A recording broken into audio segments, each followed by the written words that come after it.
오늘의 주요 뉴스입니다. 코로나19 신규 확진자가 22만 명에 육박하며 역대 최다를 기록한 가운데 방역당국은 정점에 근접했다며 거리두기 조치의 조기 완화 가능성을 내비쳤습니다. 새학기 첫날 전국 학교들이 일제히 대면 수업을 하면서 학교 정상화에 대한 기대와 함께 학교발 감염 우려도 나오고 있습니다. 러시아가 우크라이나를 침공한 지 일주일이 된 가운데 러시아는 우크라이나 제2의 도시 하르키우에 공수부대를 투입해 병원과 TV타워 등의 무차별 폭격을 퍼부었습니다.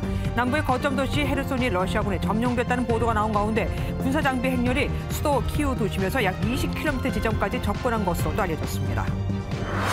바이든 대통령이 취임 이후 첫 국정연설에서 푸틴 러시아 대통령을 독재자라 칭하고 독재자가 대가를 안 치르면 더 큰 혼란을 초래한다며 러시아 항공기에 미국 영공 비행을 금지하겠다고 밝혔습니다. 애플은 러시아에서 제품 판매를 중단하겠다고 발표했고 구글과 트위터, 메타는 가짜뉴스를 차단하는 사이버 전쟁에 동참했습니다. 20대 대통령 선거를 일주일 앞두고 김동연 새로운 물결 대선 후보가 이재명 더불어민주당 후보를 지지하겠다며 단일화를 선언했습니다. 초박빙 판세 속에 윤석열 국민의힘 후보는 남은 기간 동안 전골도멸 유세 총력전에 나섭니다. 잠시 뒤인 오후 8시부터 마지막 대선 후보 TV토론회가 열리는데 대장동 의혹과 검찰개혁을 두고 설전이 오갈 것으로 보입니다. 내일부터 여론조사 공표가 금지되는데 여야는 이틀 뒤 시작되는 사전투표 참여를 독려했습니다. 현대제철 당진제철소에서 50대 근로자가 450도 아연을 담고 있는 대형 용기에 빠져 숨졌습니다. 경찰과 고용노동부는 중대재해처벌법 적용 여부를 검토하고 있습니다.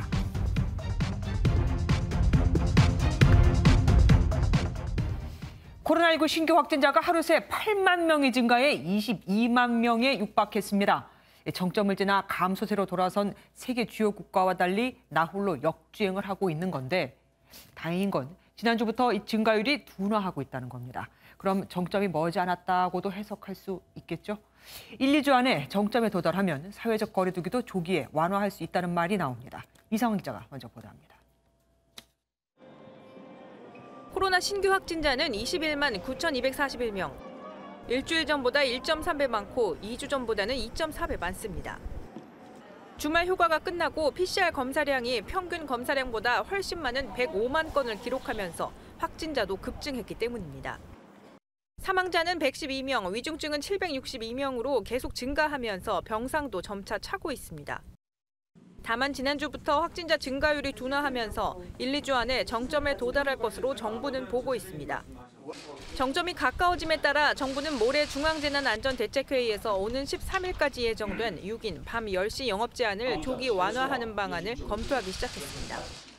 치명률 자체는 상당히 낮아져 있는 상황이기 때문에 그러한 방향으로 거리두기를 강화할 효율성 자체가 지금 떨어진다고 보고 있고 하지만 방역 패스 폐지와 함께 거리두기까지 완화하는 건 확산세를 더 키울 거라는 우려도 적지 않습니다. 원래 QR코드 인증기가 놓여 있던 자리인데요. 이제 식당과 카페 같은 다중이용시설은 물론 요양병원 같은 감염 취약시설에서도 방역 패스가 중단되면서 확진자 증가 속도가 더 빨라질 거란 전망도 나옵니다. 지금 예상보다 일주일이 빠르거든요. 정부가 예측했던 것보다. 방역 패스뿐만 아니라 가족 내 확진자 있더라도 수동감시로 바뀌거나 더 빨리 올라가겠죠. 한편 정부는 확진자와 위중증 입원 환자의 투표를 위해 사전 선거일인 5일과 선거일인 9일 오후 5시부터 일시적으로 외출을 허락한다고 밝혔습니다. 이에 따라 확진자들은 가까운 생활치료센터 내 기표소에서 안내에 따라 투표할 수 있습니다. MBN 뉴스 이상입니다. 그래도 이 와중에도 어김없이 봄은 왔고 초중고등학교도 일제히 개학했습니다. 전국 학교들은 대면 수업을 실시했는데 정상 등교라는 기대감도 있었지만 같은 지역 내에서도 어디는 단축 수업, 어디는 전면 등교 등등 다 제각각이었고 첫 수업부터 자가 검사 키트를 나눠주는 등 분주함은 어쩔 수 없었습니다. 이기준 기자가 보도합니다. 오랜만에 등굣길, 아이들의 발걸음이 가볍습니다. 교장 선생님이 학생들을 맞이합니다. 뭐가 이렇게 무겁네? 교과서 다 챙겼어요. 중학교 선배들은 신입생 후배들을 환영합니다.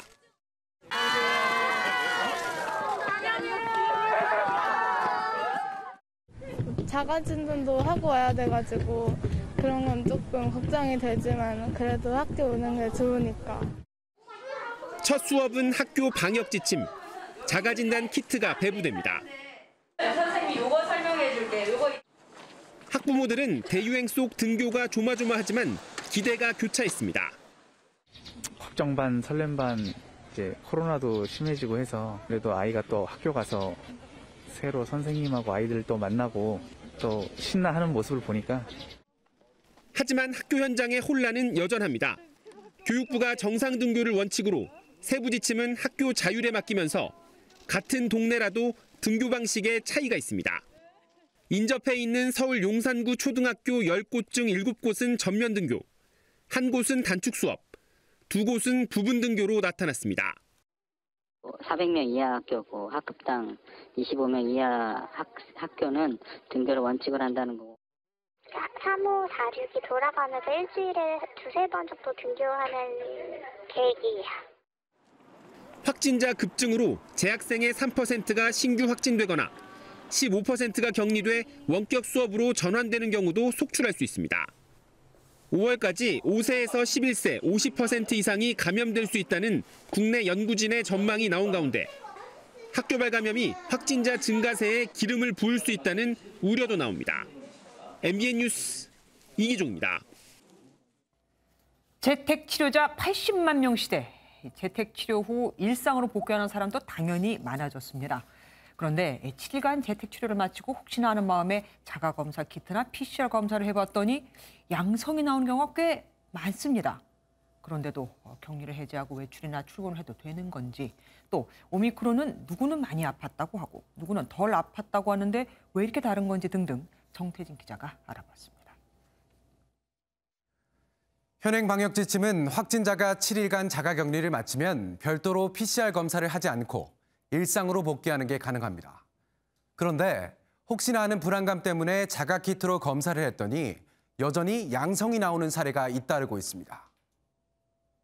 자가격리 기간이 만료가 되니까 출근도 해야 되고 혹시나 이제 몸에 바이러스가 계속 있는 건지 궁금해서 자가진단 키트를 했더니만 2줄 양성이 나왔습니다. 상당히 불안하고. 전문가들은 확진자가 PCR 검사를 하면 3주 이상 양성이 나올 수도 있다고 말합니다. 바이러스는 7일 이상 사람 몸속에 살 수 없는데 유전자 증폭 검사를 하면 소량의 바이러스 조각이 검출될 수 있다는 겁니다. 나라 국민들 대부분 2번 이상 백신 접종 받았기 때문에 7일 시점에서 이제 증상이 없다면 전염력이 없다고 생각해도 됩니다. 단지 이제 예외적으로 백신 미접종자에서 또 암 환자나 면역저 환자, 면역 억제제 복용자 이분들도 이제 바이러스가 7일 이후에도 나올 수가 있거든요. 그러니까 이런 분. 바이러스 전파가 이루어지려면 몸속 바이러스 양이 최소 감염량을 넘어야 합니다. 예를 들어 최소 감염량을 100이라고 한다면 7일 격리를 끝낸 완치자의 몸에서 1의 바이러스가 검출돼도 다른 사람을 감염시키지는 않습니다. 감염자의 나이, 백신 접종력, 기저질환 유무에 따라 가벼운 인후통에서부터 고열과 심한 몸살 감기까지 다양하게 나타날 수 있습니다. 백신 접종 완료자의 경우 중증화를 차단하는 면역을 획득했기 때문에 비교적 약한 증상을 보입니다. 반면 미접종자들은 심각한 이상 반응까지도 보입니다. 최근 5주간 사망한 사람의 절반이 미접종자이거나 1차 접종자인 통계가 이를 증명합니다. MBN 뉴스 정태진입니다. 우리나라를 다른 나라가 칭할 때 일본식으로 강꼬꾸라고 하면 언짢겠죠. 우크라이나 대사관에서 이와 마찬가지라며 앞으로 우크라이나 내 지명 등을 러시아 발음이 아닌 우크라이나 발음으로 해달라는 요청이 들어왔습니다. 우리 정부에서도 지난 1996년 우크라이나 정부가 우크라이나어를 공식 언어로 채택한 점 등을 고려해서 우리말 표기를 변경하는 방안을 검토하고 있기에 또 그 나라 지명은 그 나라 발음으로 표기하고 있는다는 국립국어원 권고에 따라 MBN도 수도 키예프는 키유로, 제2의 도시 하르키프는 하르키우 등으로 쓰기로 했다는 점을 미리 알려드립니다. 이 러시아의 우크라이나 침공 벌써 7일째입니다. 러시아군은 지금 우크라이나 제2의 도시인 하르키우에 상륙해 치열한 전투를 벌이고 있습니다. 민간인 피해가 늘면서 피난민 행렬도 끊이질 않고 있는데요. 인접국에선 이들을 위해 기차역, 대합실과 체육관, 대형마트를 수용시설로 내어주고 있습니다. 이 와중에 과자와 인형을 손에 꼭 쥔 채 덜덜 떨고 있는 아이들의 모습은 전쟁의 처참함을 그대로 보여주고 있습니다. 먼저 현장에 나가 있는 MBN 취재 기자 연결해서 상황 알아보도록 하겠습니다. 전민석 기자, 뒤에 사람이 많습니다. 여기 어디입니까? 네, 저는 폴란드 푸시에미시 기차역에 나와 있습니다. 이곳은 우크라이나에서 기차를 타고 국경을 넘으며 맞게 되는 첫 번째 폴란드역입니다. 이곳을 통해 수많은 피난민들이 폴란드로 들어오고 있고 또 다른 도시로 가거나 아예 노숙을 하고 있기도 합니다. 폴란드 당국은 기차역뿐만 아니라 학교 체육관과 대형마트 주차장에도 임시 수용시설을 만들었습니다. Please stop war. Anything method, please stop war. I want back to Ukraine and studying math, physics. I want study in university. I don't sit here. I want study. 네, 피난민이 끊임없이 밀려들고 있어서 이마저도 크게 부족한 상황입니다. 저희 취재진도 숙소 구하는 데 어려움이 많았는데요. 시내 반경 5km 내 숙박업소는 모두 동났습니다. 지금까지 폴란드로만 피난민 38만여 명이 들어왔고 루마니아와 헝가리 같은 인접국으로도 향하고 있습니다. 그 정도면 폴란드 푸시에미시까지 들어가는 것도 참 쉽지 않겠습니다. 네, 저희 취재진이 이곳 푸시에미시에 도착한 게 현지 시간으로 오늘 새벽 1시 반쯤입니다. 그러니까 비행편이 연착하면서 예정 시간보다는 대여섯 시간 정도 늦어진 거고요. 서울에서부터는 꼬박 24시간 이상이 걸린 겁니다. 터키와 카자흐스탄 상공으로 급히 우회해서 들어오느라 비행이 길어졌습니다. 러시아가 저희가 이용한 폴란드 항공기를 비롯해 36개국 국적기에 자국 영공을 폐쇄한 탓입니다. EU 국가들과 캐나다가 러시아 국적기의 영공 진입을 막은 데 대한 보복 조치입니다. 미국도 러시아 국적기의 자국 영공 통과를 금지했는데요. 우리나라 국적기는 아직 러시아로부터 영공 진입 금지 통보는 받지 않았지만 대러 제재 동참 결정에 따라 항로가 막힐 가능성이 있어 우리나라 항공사들도 우회로를 준비하고 있습니다. 이미 핀란드 피네어와 네덜란드 KLM 항공은 러시아를 횡단하는 인천까지의 항로를 중단한 상황입니다. 지금까지 폴란드 푸시에미시에서 MBN 뉴스 전민석입니다. 우크라이나 국방부에 따르면 러시아는 제2의 도시 하르키우를 진격하며 핵미사일 탑재가 가능한 전략 폭격기를 보냈고 도시에 미사일 16개를 발사했습니다. 당초 러시아의 주장과 다르게 군사 목표물뿐만 아니라 일반 병원, 시민광장, TV 방송탑 등에까지 폭격을 가하고 있는 거죠. 뿐만 아니라 우크라이나 측의 결사 항전에 막힌 러시아군이 화력을 모아 민간인 주거지까지 공격하면서 민간인 피해도 계속해서 늘고 있습니다. 이어서 안병옥 기자가 보도합니다. 우크라이나 수도 키이우 서북쪽에 있는 TV 방송탑에서 불길이 치솟습니다. 러시아의 이번 공격으로 국영방송 일부가 마비됐고 민간인 5명이 숨지고 5명이 다쳤습니다. 인구 140만 명이 거주하는 우크라이나 동부에 위치한 제2도시 하르키우의 경찰청 건물이 무너져 내립니다. 러시아의 행정건물 파괴로 최소 10명이 숨지고 또 다른 아파트 공격으로 8명이 사망한 것으로 알려졌습니다. Разбомбили жилой дом, ударили ракетами по нему. Очень погибло много мирных жителей. 러시아 공수부대가 하르키우에 진입해 병원을 공격한 뒤 교전 중이라는 현지 보도도 나왔습니다. 러시아가 현지의 강력한 저항으로 궁지에 몰리자 지난 1일부터 화력을 모아 민간인 주거지도 가리지 않고 공격한 결과입니다. 유엔은 러시아의 공격으로 우크라이나에서 최소 민간인 406명이 목숨을 잃었고 피난민 56만 명이 발생했다고 밝혔습니다. 65km에 이르는 러시아군 행렬이 키이우로 향하는 모습이 포착된 가운데 민간인 피해는 계속해서 늘어날 전망입니다. MBN 뉴스 안병욱입니다. 얼마 전 젤렌스키 대통령, 그러니까 우크라이나 대통령이죠. 젤렌스키는 러시아의 암살 제1순위는 자신, 2위는 아내와 아이들이라고 했었습니다. 우크라이나 영부인 또한 조국을 떠나지 않고 이 조국을 지키겠다고 밝혔습니다. 세계은행과 국제통화기금 IMF는 우크라이나에 30억 달러, 우리 돈으로 3조 6천억 원의 자금을 지원하겠다고도 발표했습니다. 김정 기자입니다. 젤렌스키 우크라이나 대통령은 러시아의 침공을 국가주도 테러라고 규정했습니다. Цей удар по Харкову є воєнним злочином. Це є державним тероризмом Російської Федерації. Після такого Росія – це держава-терорист. Очевидно і має бути офіційно. 특히 수도 키이우와 제2의 도시 하르키우의 민간인 거주 지역에 대한 무차별 폭격을 거세게 비난했습니다. Харків та Київ для Росії зараз найбільш важливі мішені. Терор направлений на те, щоб зламати нас, щоб зламати наш спротив. Вони йдуть в нашу столицю так само, як і на Харків. 그러면서 지난달 28일 개전 닷새 만에 열린 양측 간 1차 회담에 이은 추가 회담은 러시아가 폭격을 중단해야 가능하다고 강조했습니다. 드미트로 쿨레바 우크라이나 외무장관도 러시아의 민간인 학살에 우려를 표하며 미사일 방어 필요성을 강조했습니다.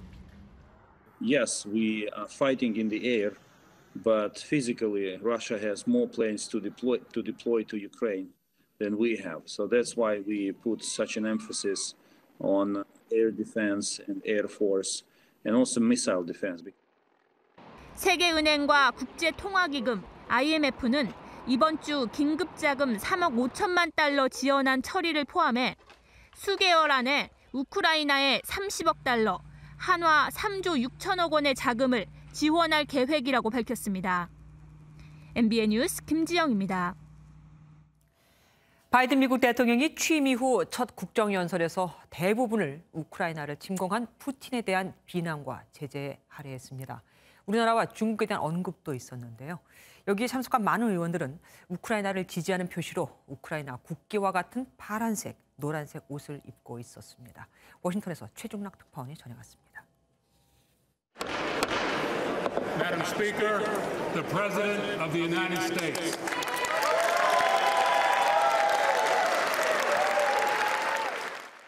바이든 대통령의 취임 후 첫 국정연설은 우크라이나를 침공한 푸틴에 대한 비난으로 시작됐습니다. Putin's latest attack on Ukraine was premeditated and totally unprovoked. 대통령이라는 존칭 없이 푸틴을 독재자, 부패한 지도자로 부르며 심각한 오산으로 장기적으로 큰 대가를 치를 것이라고도 경고했습니다. 특히 국제사회가 책임을 물을 것이라며 우리나라를 포함해 제재에 동참한 나라들을 하나하나 언급했습니다. Along with 27 members of the European Union, including France, Germany, Italy, as well as countries like the United Kingdom, Canada, Japan, Korea, Australia, New Zealand, and many others, even Switzerland. 유럽연합과 캐나다의 보조를 맞춰 러시아에 대한 비행 금지령을 발표할 때는 환호와 우렁찬 박수가 터져 나왔습니다. I'm announcing that we will join our allies in closing off American airspace to all Russian flights, further isolating Russia and adding additional squeeze on their economy. 이어 중국을 향해 미국인에게 맞서는 쪽에 베팅하는 것은 결코 좋은 선택이 아니라며 경제 경쟁에서 승리할 것이라고 분명한 메시지를 남겼습니다. 바이든 대통령은 연설 도중 우크라이나 유엔 대사를 직접 소개했고 의원들은 우크라이나 국기 등을 들면서 지지 의사를 표시했습니다. 62분간의 연설에서 북한 언급은 전혀 나오지 않았습니다. 러시아의 우크라이나 침공에 대응하는 바이든 대통령에 대한 지지는 최근 43%까지 급증했습니다. 바이든 대통령은 우크라이나에 대한 지지와 국제사회와 함께 러시아에 대한 강력한 제재로 강한 지도자로 반전을 모색하는 분위기입니다. 워싱턴에서 MBN 뉴스 최중락입니다. 다시 국내 소식입니다. 내일부터 이루어지는 여론조사는 공표가 금지되는 등 사실상 대선이 카운트다운에 들어갔습니다. 여야는 투표율이 최대 변수가 될 것이라며 사전투표장에 나와달라고 호소했습니다. 우정환 기자입니다. 내일부터 이뤄지는 여론조사 공표가 금지되면서 앞으로 6일간 깜깜이 선거운동이 펼쳐집니다. 현재까지 여론조사 결과 대부분 이재명, 윤석열 두 후보 간 오차 범위 내 접전 양상. 여야 모두 투표율이 최대 변수가 될 걸로 보고 사전투표에 나서달라고 대대적인 캠페인에 착수했습니다. 더불어민주당은 코로나 확산으로 어느 대선보다 본투표 상황이 불확실하다며 사전투표에 적극 나서달라고 당부했습니다. 미래를 위해 사전투표, 상생을 위해 사전투표, 내 삶을 위해 사전투표, 청년을 위해 사전투표. 상대적으로 노년층 지지자가 많은 국민의힘은 사전투표에 참여하도록 지지층 설득에 나섰습니다. 높은 사전투표율로 압도적 승리로 이어지고 안정된 국정 운영에 동력이 되어야 합니다. 잘못된 정보에 현혹되어 소중한 한 표를 잃는 일이 없으시기를 간곡하게 당부드립니다. 부정선거 논란에 대해서는 사전투표함 보관장소 CCTV, 투표함 이동 시 국민의힘 측 참관인이 동행할 거라며 불안감 해소에 주력했습니다. 이재명, 윤석열 두 후보도 모두 사전투표 첫날인 4일 투표하겠다는 계획을 밝히며 지지자들의 적극적인 참여를 호소했습니다. MBN 뉴스 우종환입니다. 대선을 일주일 앞두고 쏟아지는 여론조사에서는 이재명 민주당 후보와 윤석열 국민의힘 후보가 치열한 접전을 벌이고 있습니다. 역대 대선을 보면 일주일 전 여론조사 결과가 최종 승부로 이어졌었기 때문에 여야 모두 지지율 높게 집중하고 있습니다. 박자은 기자입니다.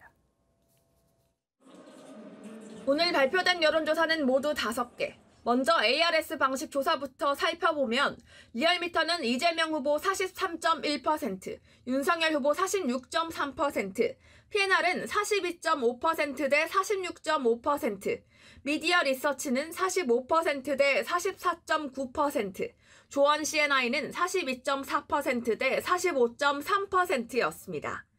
전화 면접 방식으론 글로벌 리서치 조사에서 이재명 후보 36.6% 대 윤석열 후보 42.3%를 기록했습니다. 대부분의 조사가 오차 범위 내 접전을 벌이거나 결과가 반대로 나오면서 양측은 막판 지지율 높이기에 집중하고 있습니다. 역대 대선 여론조사를 보면 지난 1997년과 2012년 일주일 전까지 초접전 양상을 보였습니다. 1997년 대선 4일 전 조사에서 김대중 후보가 32.2%, 이해창 후보가 27.1%를 기록했고 2012년 대선 5일 전 조사에선 당시 박근혜 후보가 46%, 문재인 후보가 43%를 기록해 차이는 3%포인트에 그쳤습니다. 다만 두 선거를 포함해 직선제 이후 모든 대선에서 일주일 전 여론조사 2위가 최종 역전을 한 적은 없었습니다. 단일화, 두 번째는 네거티브 공방, 세 번째는 우크라이나던데 이 세 가지가 큰 변수가 아닐까 싶어요. 3% 이내까지 좁혀질 가능성이 초박빙의 싸움이 될 것 같아요. 여야는 지지자들에게 오늘 진행된 여론조사에 적극 응답하도록 독려하는 등 막판 총공세를 펼쳤습니다. MBN 뉴스 박자은입니다. 김동연 후보와 단일화에 성공한 이재명 더불어민주당 대선 후보는 통합정부를 고리로 새 분리기에 나섰습니다.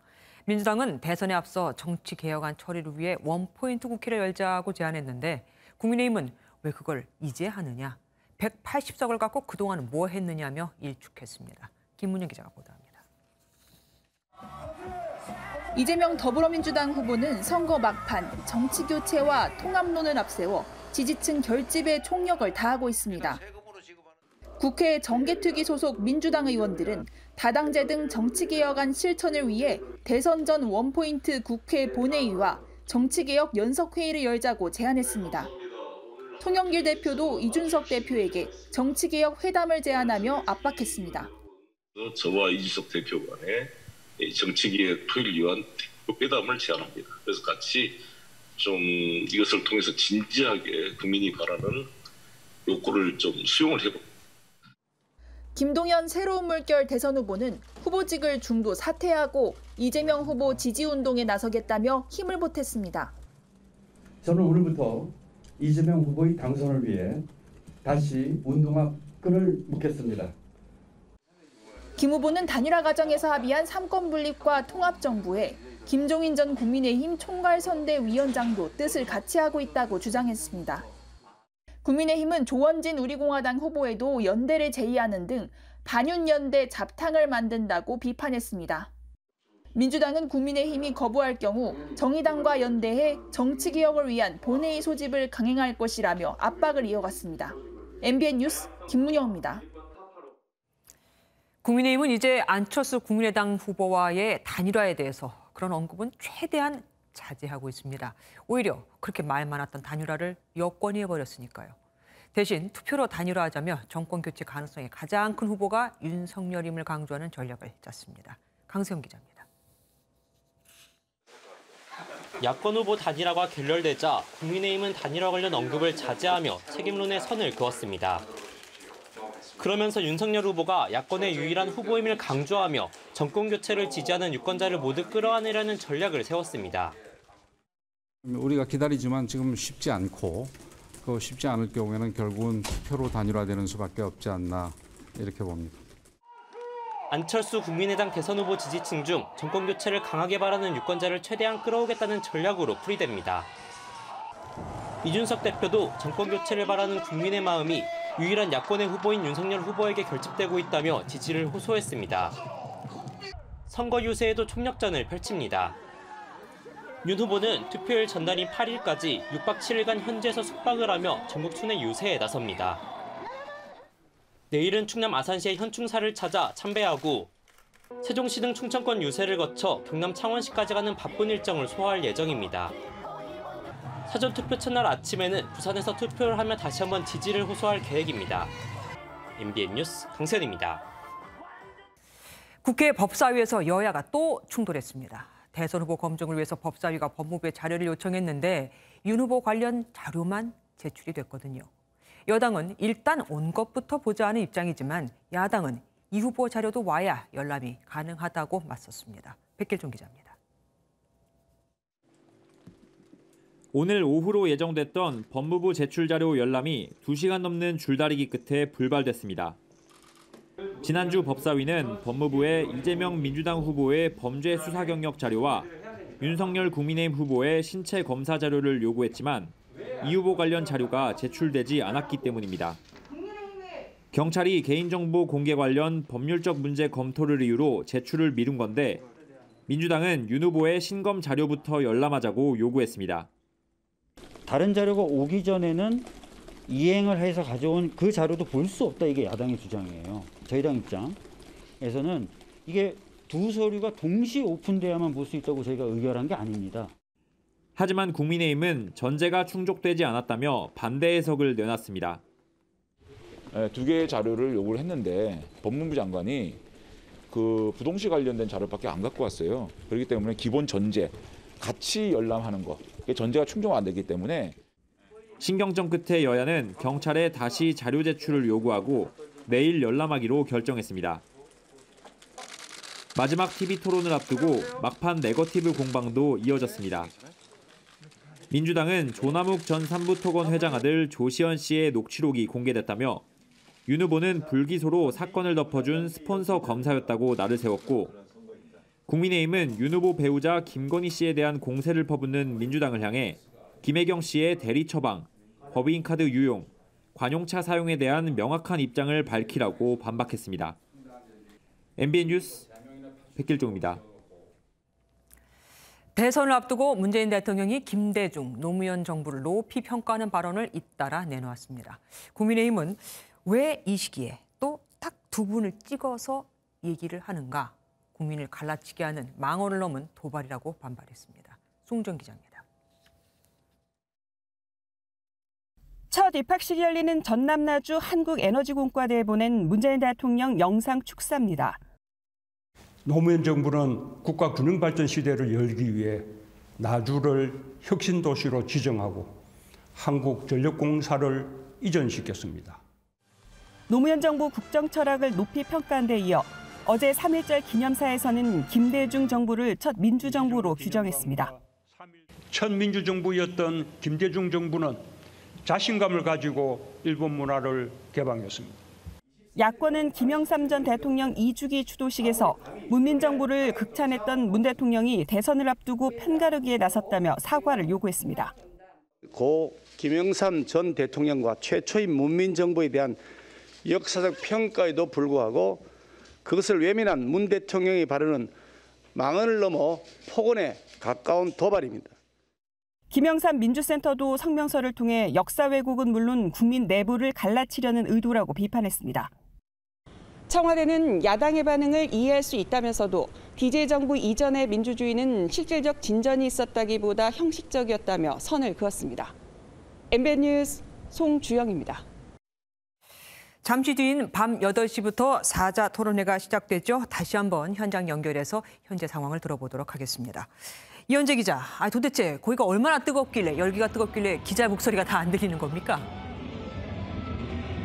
네, 저는 마지막 TV 토론회가 날리는 서울 여의도에 나와 있습니다. 지금 들리시겠지만 주변에는 각 지지자들이 모여서 만든 응원 소리와 구호 소리가 주변을 가득 메우고 있습니다. 후보들은 오늘 일정을 비우고 토론회 준비에 매진했습니다. 다만 이재명 더불어민주당 후보와 윤석열 국민의힘 후보는 오후에 급히 드미트로 포노마렌코 우크라이나 대사 면담 일정을 추가했습니다. 모든 후보들은 오후 7시쯤 토론회장에 도착해 지금은 사전 리허설에 들어갔습니다. 사회 분야가 주제라서 더 난타전이 예상됩니다. 오늘 토론의 핵심 쟁점은 뭐라고 보십니까? 네, 오늘 토론의 주제는 사회 분야입니다. 공통 질문은 복지 정책과 재원 조달 방안 그리고 인구 절벽 대처 방안입니다. 하지만 이전 토론과 마찬가지로 이재명 후보와 윤석열 후보가 서로를 대장동 게이트의 몸통으로 지목하며 공방을 벌일 가능성이 높습니다. 여성 정책도 도마에 오를 것으로 보이는데요. 여성가족부 폐지를 주장한 윤 후보와 여가부 개편을 공약한 나머지 세 후보가 다대일 토론을 벌일 것으로 전망됩니다. 야권 단일화 결렬 이후 처음 대면하는 윤석열 후보와 안철수 후보가 어떤 말을 주고받을지에도 관심이 쏠립니다.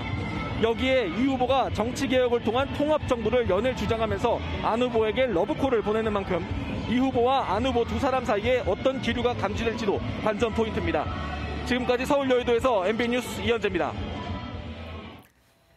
유권자들이 궁금해하는 공약을 빅데이터로 고르고 골라 검증하는 공약 빅데이터 분석 시간입니다.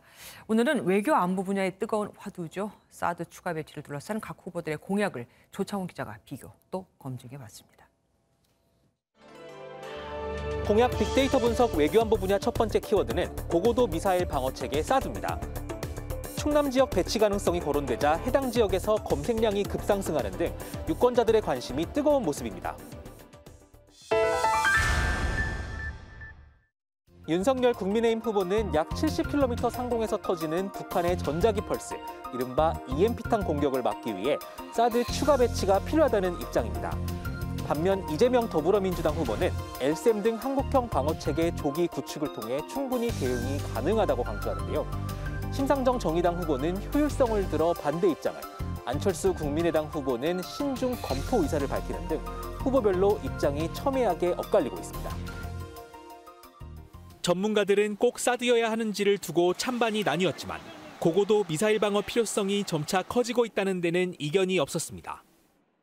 비효율적으로 볼 수가 있거든요. 그런데 우리 미사일 방어 체계에 대해서 다 타격이 된다면 결국은 북한은 고각 발사를 선택할 수밖에 없을 것입니다. 대선 기간 미군 기지가 있는 경기 평택이나 삼군본부가 있는 충남 계룡 등이 사드 배치 후보지로 거론됐습니다. 수도권 방어를 위해서는 경기 남부 지역 정도면 충분하다는 게 전문가들의 의견입니다. 북한이 서울과 충남 계룡대, 경남 고리원전을 목표로 공격할 경우 강원도 원주와 대구가 사드 배치에 최적이라는 연구 결과도 있습니다. 사드 직접 구매를 공약한 윤석열 후보. 아랍에미리트가 지난 2013년 우리 돈 1조 5천억 원을 내고 사드 포대를 구매한 적이 있어 불가능한 것은 아닙니다. 다만 미국은 해외 무기 판매에 정부와 의회의 승인이 필요해 정치적 고려에 따라 거부될 수 있습니다. 중국 등 인접 국가들의 반발이 걸림돌로 작용할 우려도 있는 만큼 이 부분에 대한 충분한 고려도 필요하다고 전문가들은 조언했습니다. MBN 뉴스 조창훈입니다.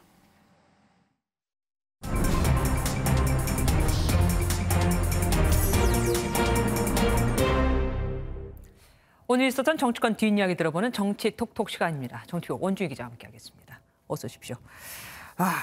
대선이 일주일 남았는데 이렇게 깜깜이 선거가 있을 수 있습니까? 더불어민주당하고 국민의힘 지금 상황 어떻게 보고 있습니까? 네, 민주당에서는 초초박빙이라는 표현을 사용했는데요. 강훈식 민주당 선대위 전략기획본부장이 오늘 판세를 분석하는 기자간담회를 열었습니다. 네. 15%였던 부동층이 최근 3주 동안 6%로 줄었다면서 이재명 후보가 윤석열 후보보다 부동층을 더 많이 흡수하고 있다고 진단했습니다. 중도층의 경우에는 또 이재명 후보의 상승률 폭이 윤석열 후보의 상승률 폭보다 조금 크기 때문에 지지율 역전도 가능하고 추가 상승의 여력도 있다.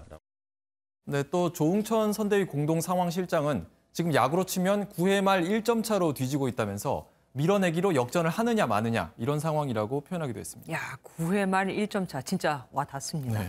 그러면 이 남은 기간 동안 민주당은 어떤 전략을 짜고 있습니까? 네, 지금 투표일이 이제 다가올수록 부동층이 점점 양쪽 진영으로 흡수되는 양상을 보이고 있는데요. 그렇죠. 이제는 어느 쪽 지지층을 더 투표장으로 많이 나오게 하느냐 이게 관건이라는 전망이 나옵니다. 1%에서 2% 이내에서 이제 승부가 날 것 같은데요. 결국은 이제 어느 후보를 지지하는 그 진영의 결집력이 누가 더 강하냐, 이제 이쪽이 더 이 판세의 결정적 요인이 될 것 같습니다. 네, 우상호 본부장은 또 최대 승부처인 서울 지역에서 현재 4에서 5% 정도 열세라고 자체 진단했는데요. 이 열세를 만회하기 위해서 남은 기간 20대 그리고 30, 40대 전업주부층 등을 집중 공략하겠다고 합니다. 사실 저희가 계속해서 여론조사 추이를 지금 전해드리고 있는데 국민의힘과 더불어민주당이 점점 그 표차가 그러니까 여론조사 결과가 좁혀지고 있거든요. 그렇습니다. 아무래도 국민의힘은 초조할 수밖에 없을 것 같습니다. 네, 권영세 국민의힘 선대본부장은 이번 대선 레이스를 마라톤에 비유하면서 42km를 1등으로 달려도 마지막 100m에서 지면 안 된다 이렇게 밝혔는데요. 네. 지금까지 이겨왔지만 막판에 위험할 수도 있다는 긴장감 그리고 지지층의 결집을 유도하겠다는 마음이 동시에 읽힙니다. 지금까지 아주 잘 싸워왔지만 아직 우리는 결승선을 향해 달려가는 중이라는 점을 잊어서는 안 됩니다. 마지막 100여 미터가 지금부터 일주일에 달려 있습니다. 네, 김재원 최고위원은 최근 여론조사에서 이재명 후보가 40%를 넘기고 있는 이유를 샤이 이재명 때문이다 이렇게 언급을 했는데요. 이 후보의 실제 지지율이 높아진 게 아니라 기존 지지층이 여론조사에 응답하기 시작한 것뿐이다 이렇게 설명을 한 겁니다.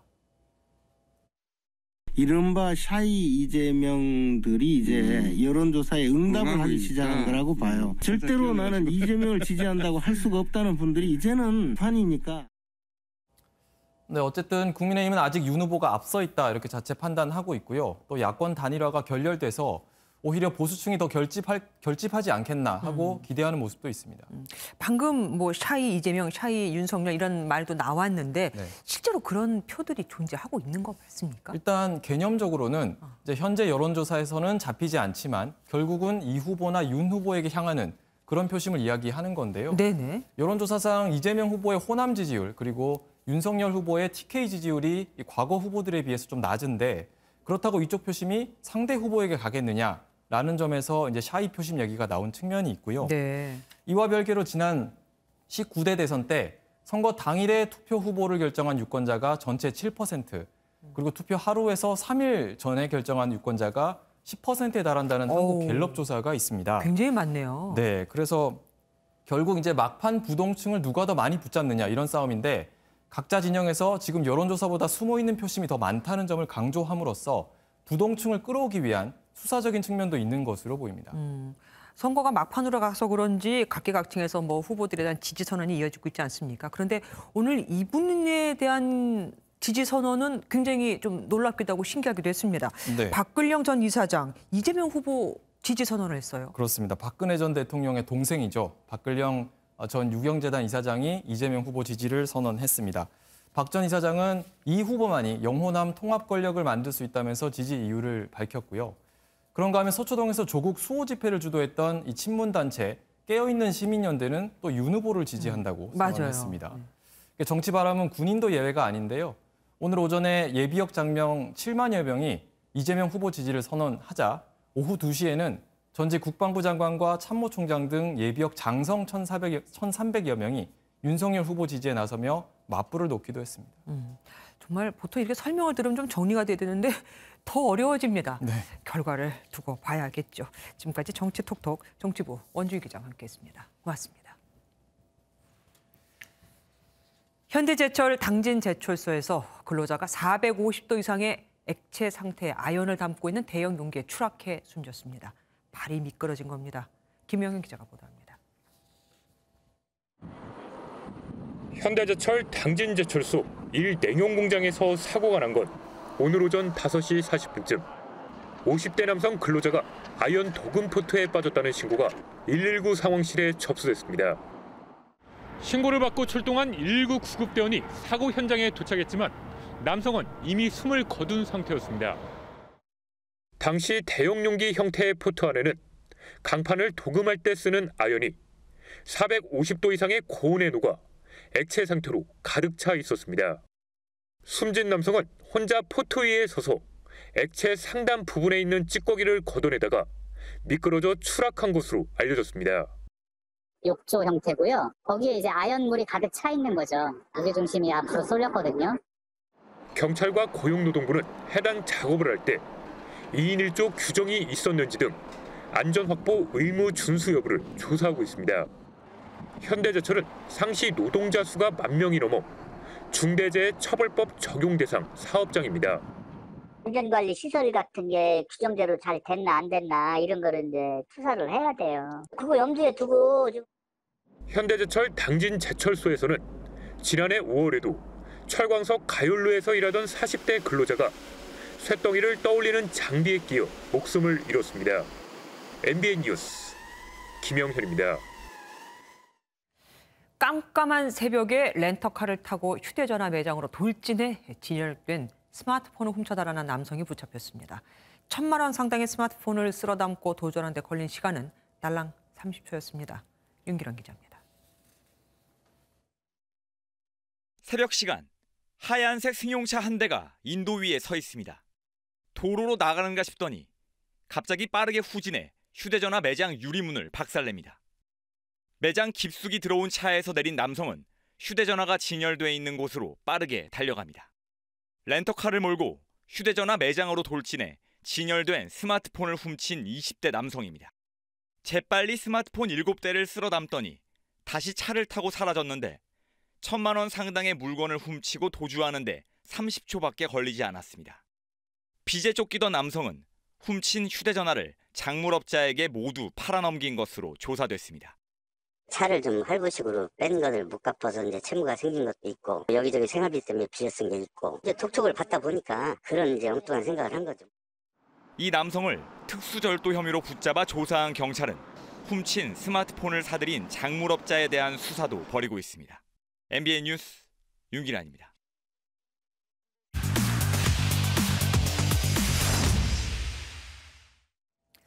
한 걸음 더 들어가서 보는 뉴스 분석 M 시간입니다. 오늘 첫 순서로 경제부 장명훈 기자와 함께 얘기 나눠보도록 하겠습니다. 어서 오십시오. 네. 장 기자, 국제 유가가 결국 배럴당 $100 넘었습니다. 네, 맞습니다. 가격 추이를 좀 보시면요. 2주 전 $90 수준이었던 서부 텍사스유, 이때만 해도 되게 비쌌다 이런 얘기 있었는데 오늘 새벽 배럴당 103.41달러로 8% 가깝게 뛰면서 종가가 $100를 넘어섰습니다. $100 넘은 것 7년 7개월 만인데요. 우리나라가 주로 수입하는 두바이유 역시 하루 만에 7% 가까이 올라 배럴당 $102에 거래됐습니다. 네. 세계 3대 원유가 북해산 브렌트유, 서부 텍사스산 중질유, 그리고 두바이유인데 모두 배럴당 $100를 넘었습니다. 이렇게 원유 가격이 오른 이유가 아무래도 러시아의 우크라이나 침공 때문이겠죠? 네, 그렇습니다. 러시아는 하루 900만 배럴의 원유를 생산하는 세계 3위의 대형 산유국입니다. 이 중 절반이 넘는 400만에서 500만 배럴 정도를 수출하는데요. 경제 제재로 러시아산 원유 수출이 어려워지면 원유 부족 현상이 지금보다 더 심해질 거란 걱정에 유가가 이렇게 급등한 겁니다. 그런데 국제에너지기구에서 비축유를 방출한다고 하던데 그거 효과가 없는 겁니까? 네, 국제에너지기구에서 6천만 배럴의 원유를 비상 원유를 방출하겠다 이렇게 합의를 했는데요. 이게 숫자로만 보면 많은 양 같지만 전 세계 일일 원유 사용량이 9,700만 배럴 정도입니다. 따져보면 하루치도 안 되는 양이죠. 그러네요. 하루치의 3분의 2 정도밖에 안 되는 겁니다.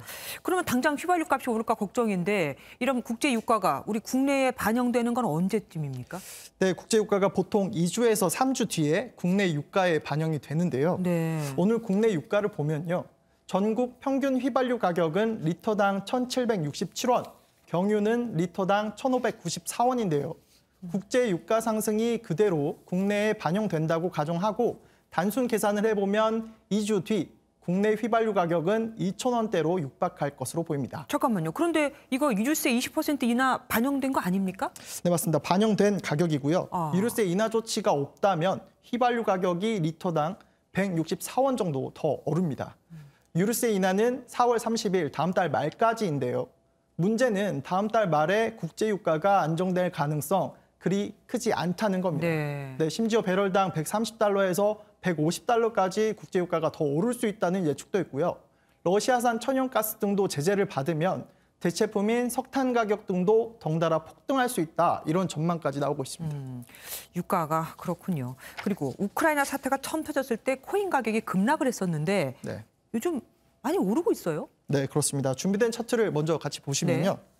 러시아가 우크라이나를 침공할 것 같다는 위기감이 고조됐을 지난달 17일부터 비트코인 가격은 하락세였습니다. 네, 침공 소식이 전해진 첫날에는 장중 4,500만 원대 아래로 떨어졌었는데요.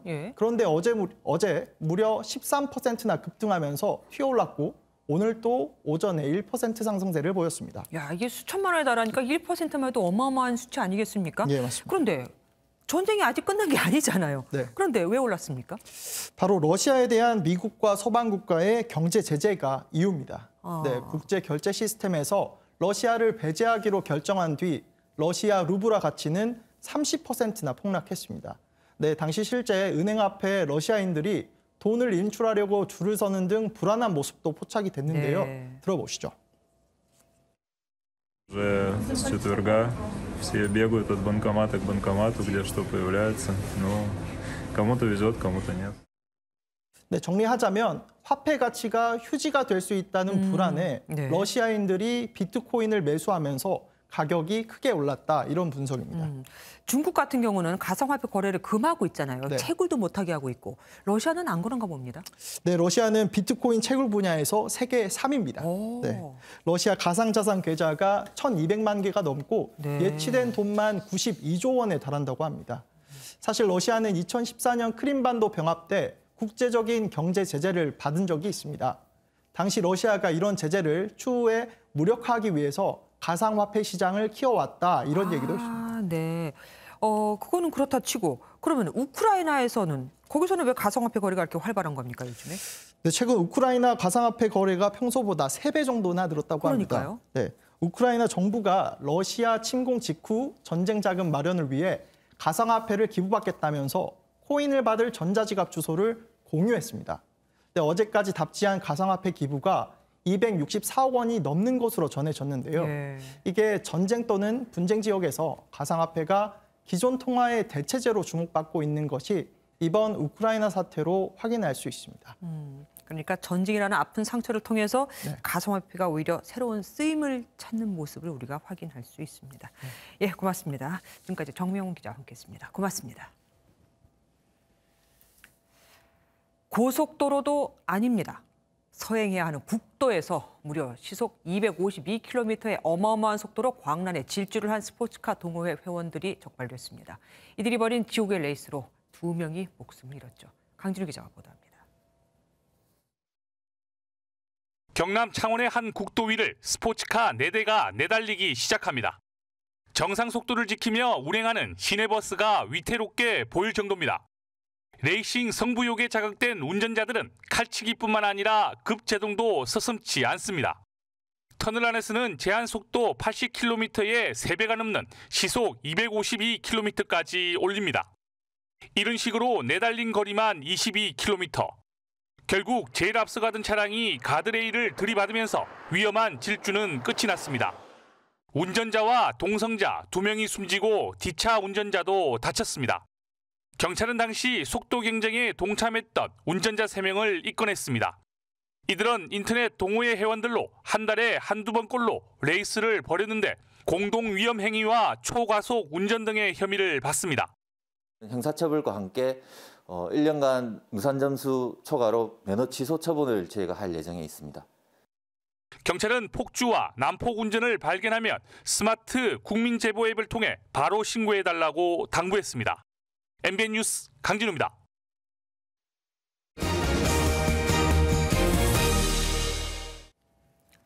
고 이어령 초대 문화부 장관이 닷새간의 장례를 마치고 영면에 들었습니다. 고인의 영결식은 지성의 상징인 국립중앙도서관에서 거행됐습니다. 정설민 기자가 다녀왔습니다. 영정 속 고인이 밝은 미소를 짓고 있습니다. 고인이 설립한 한국예술종합학교 학생들이 고인을 추모하며 공연을 펼칩니다. 시대의 지성 고 이어령 전 문화부 장관이 연결식을 끝으로 영면에 들어갔습니다.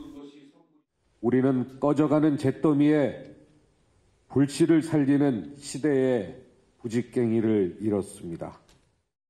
문학평론가이자 언론인, 교육자 등으로 활동한 고인은 우리나라를 대표하는 석학입니다. 1990년 노태우 정부에서 초대 문화부 장관을 맡아 한해종가 국립국어원을 설립했습니다. 1988년 서울올림픽 개회식과 폐회식을 총괄 기획하며 굴랑새 소년을 탄생시키기도 했습니다. 평창올림픽 때도 저희에게 여러 가지 자문을 해주셨고요. 2017년 암이 발견됐지만 항암 치료를 받는 대신 마지막까지 글쓰기에 몰두했습니다. 여러분들은 제 마지막 목소리를 이 책에서 들으시고 사람이 마지막에 남기고 싶은 말에는 설령 잘못된 팩트가 있어도 진실성이 담겨져 있구나. 옛 문화부 청사 자리였던 대한민국 역사박물관 외벽에는 고인의 생전 메시지를 내보내며 고인을 추모했습니다. MBN 뉴스 정설민입니다. 온라인 게임이라는 개념조차 없던 때 6천만 원으로 24조 원 게임 왕국을 만든 신화적 존재. 넥슨의 창업주인 김정주 넥슨 NXC 이사의 갑작스런 별세 소식이 어제 전해졌죠.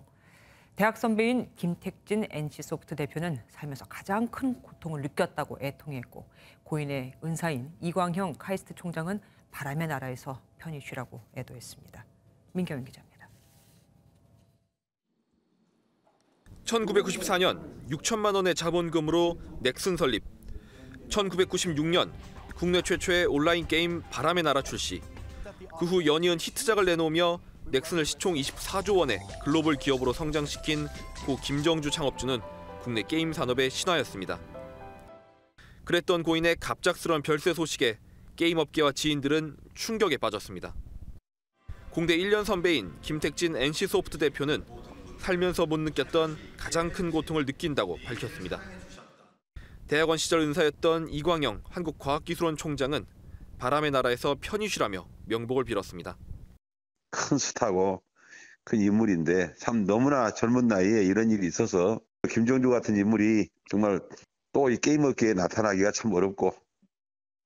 현재 넥슨의 지주회사 NXC는 고인과 가족이 지분 98%를 갖고 있습니다. 이 가운데 김정주 창업자의 지분은 8조 원대로 추산됩니다.